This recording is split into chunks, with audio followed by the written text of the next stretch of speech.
Hello everyone, welcome to Everything Arsenal. Quick transfer video before the new week. We're expecting a lot to happen this coming week. Surely something is going to happen. So in this one, we will be talking about the latest on Kai Havertz.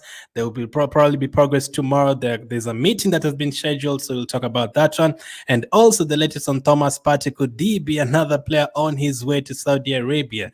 Wow, I mean, if that's the case, 80 million, and then we can talk. And then also talk about Arteta's plans for our midfield. Kieran Tierney, there's more news on Kieran Tierney. And then finally, Alexis Sanchez to Arsenal. Is this 2015? 2014 or 2023? So we'll be talking about that one as well. So let's get straight into it and let's start with the latest on Kai Havertz. According to reports on Kai Havertz, meeting scheduled for Havertz tomorrow. We have been told that Arsenal and Chelsea will sit down again tomorrow to try and hash out the final details of the Kai Havertz deal. The Gunners want to conclude the deal for 50 million plus 10 million in add-ons. Big movement expected tomorrow, which is Monday. Player open to move. Personal terms agreed on 5-year deal. So according to reports, there's a meeting scheduled for tomorrow. That will be on Monday, still on international duty. So I've seen some comments saying, obviously, I know many people don't want to have it at Arsenal, but I've seen some comments saying, yeah, let it take time, let it be cancelled and all that. But the thing is, if they really want him, they're still going to push for him. So for me, if they really want him, I'd rather have that deal quickly done and then try and go to the next targets, because the more we're taking time on this one and more time on the Rice one, we are going to be stuck on two players for the whole of June. And, pre-season starts in July. So if they really want him, they're still going to go for him either way. So people are hoping like it takes time and it stalls and then we'll forget about him. I have a feeling they'll still keep going for him because we've been targeted to him for like 8-9 days now. So if they really want him, just get it done and let's move to the next target. That is what I prefer, and focus on other things like fullbacks and maybe backup for Saka, maybe a striker if they want. So I wouldn't want it to take too much time, if you know what I mean. And then also, according to Sam Dean, Arsenal's talks over Kai Havertz are understood to be advancing quickly after their opening offer was rejected. It has been reported that Bayern Munich explored the possibility of signing Havertz, but they now expect him to be staying in the Premier League. So it's expected. I think this one is like another one that is really, really looking like 80% guaranteed he will be an Arsenal player. If he doesn't become an Arsenal player and it's confirmed by tomorrow, I guess many people will not really be mad about that, but we need it to be sorted out this week final. If he's joining, sort it out this week. If he's not joining, sort it out this week so that you can move to next targets. It's already 18 days into the month, already like 5 days into the transfer window. So I know it's still very early in the transfer window, but I want it to be like last transfer window. Get it done quickly, get the players quickly into the team, like the way we signed Jesus, the way we signed Fabio Vieira, signed the players early before preseason. And it's not a rocket science. You get players in early, things are very, very quickly done in preseason, and you start the season ready. Like last season, you get your players in early, we start the season very, very well. The previous seasons, you wait until deadline day to sign your players, you end up losing the first 3 games and things turn out to be difficult. So it's not really rocket science. Get your players done early. So Havertz, that's the latest on him. Meeting tomorrow, we'll see what happens in that one. If we decide on paying that 60 million, if Chelsea accept it, or they stake out for 70 million and Arsenal say, you know what, okay, we're going to give you 70 million, or will we pull out of the deal? Hopefully we get closer to finalizing this deal by tomorrow or Tuesday latest. That's the latest on Havertz. Next up, let's talk about Thomas Partey. We did a stream talking about Partey being linked out of the team, and literally no one was happy with this news. I have seen a couple of comments since then saying, yeah, let's be ruthless, let's moving out, let's try and get in younger players, but I think 98% of Arsenal fans would not agree with that, unless Thomas Partey is one of the names being targeted by the Saudi League. These Saudi Arabia guys are going to take everyone. Ruben Neves is gone, N'Golo Kante is gone, Benzema's gone, Cristiano Ronaldo is gone, Ziyech could be going there. They could be getting, who knows, they could be getting Neymar, they could be getting Gundogan, and they could be getting Thomas Partey. Now, if that is where he's going, 80 million, please, plus add-ons. If that is the case, and you're going to pay us that kind of money, if they're paying 55 million for Ruben Neves, you have to pay like 70, 80 million for Thomas Partey. Like, you have to eat some of the Saudi money. Like, if that is the case, I would understand it, because that 80 million can be used to get like 2 players, or even get like a Kaisedo or someone like that. So Thomas Partey, it has come out as a surprise. Because especially after Soka said is not going to be coming to Arsenal, I kind of expected 100% Thomas Partey will be staying. But now it's looking like we are going to kind of overhaul the midfield. That would be a surprise. But as I gave my thoughts in the previous videos, talking about Partey, and I'm not a fan of him leaving. I still feel like he can give us a lot. He still has 2 years remaining on his contract. If you're going to sell him next season, not now. I still feel like he has a huge part to play in this season, and he's one of those players who've played Champions League football for other teams before. We've not really had too many players who've done that, because most of our players are very, very young, the likes of Saka and Martinelli. So Thomas Partey is one of those players who can add that experience. On top of that, he's been with us while we as people say, bottled top 4 and lost out on the title last season. So he's also one of those players who wants to prove themselves next, and he's learned from his mistakes and he wants to be here.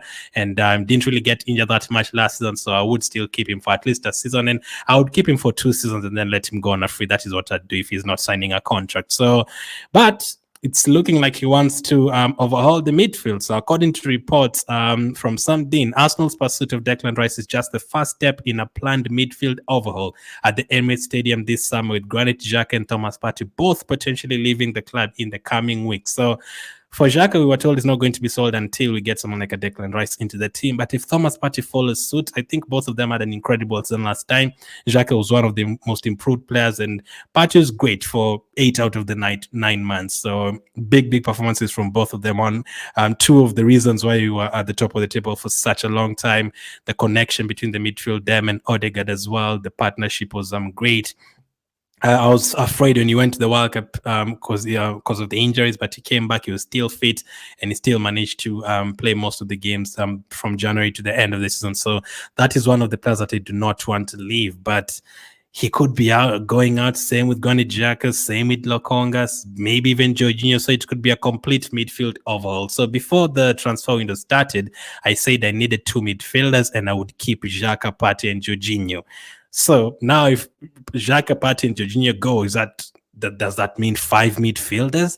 Because that is too much, unless they want to completely change the team, which I don't think is needed. It's not necessary. It just felt like we needed a couple of additions to bring competition and a couple of backup players, because I am happy with Saka, happy Ramsdale, happy with Partey, happy with Odegaard. Just needed some backups to come and help, because you're now in the Champions League football. Add a bit of leadership, add a bit of skill, add a bit of experience, add a bit of competition into the team, and a bit more legs and quality and quantity and depth. So that is what we needed, not to get rid of our best players. So let's hope Arsenal come out like they did the Smith Rowe one and say this is complete nonsense. Thomas Partey is definitely staying as an Arsenal player, and then that will come fans down, and then we see what happens. But that's the latest on Thomas Partey and also Kai Havertz. The next couple could be surprising. Alexis Sanchez, now Arteta's former teammate at Arsenal. Also the latest on him. According to reports on Alexis Sanchez, I never thought I'd be talking about him in 2023.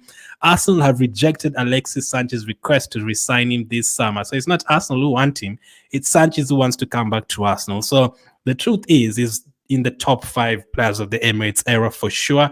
And even for me, I remember I made a top 10 list long time ago, like 3-4 years ago, and I included him in the top 10 list for me as for Arsenal players. And people were like, no, there are better players back in the 90s. I know that. But this guy had a huge impact at Arsenal. Like his performances at Leicester away, West Ham away. I remember his goal at home to Man City. He literally took games by himself and he won it for us. The combination with him and Walcott and Ozil and Cazorla, absolutely tremendous. And Giroud as well on top of that. We really enjoyed some moments right there, and he's one of those players who really deserve to win the league title with Arsenal alongside Ozil, especially the 2016 one, but unfortunately it didn't work out. But he's back in the links. He's actually back in the links, but not Arsenal's links. He's the one who's linking himself to Arsenal. Unless, do you guys have a different opinion? Would you take Alexis Sanchez for like a season, or do you think we are absolutely over that long time ago? So his stats were not bad at all. His stats from last season, he scored 14 goals. He had 3 assists. He had 32 shots on target, 55 chances created. So not that bad at all. But people will say that's the French league. Premier League is different and everything. And I remember when he was in the Premier League, there's a season, his best season, he played 51 games. He scored 30 goals and had 18 assists. Imagine that kind of Sanchez in this team right now with Martinelli, with Saka, Jesus. We'd definitely be winning the Premier League title. But unfortunately, That was 8 years ago. Premier League football has moved on even more. Obviously, his age has caught up with him, and unfortunately, this wouldn't be a great signing unless it's a loan deal for 6 months, experience or anything.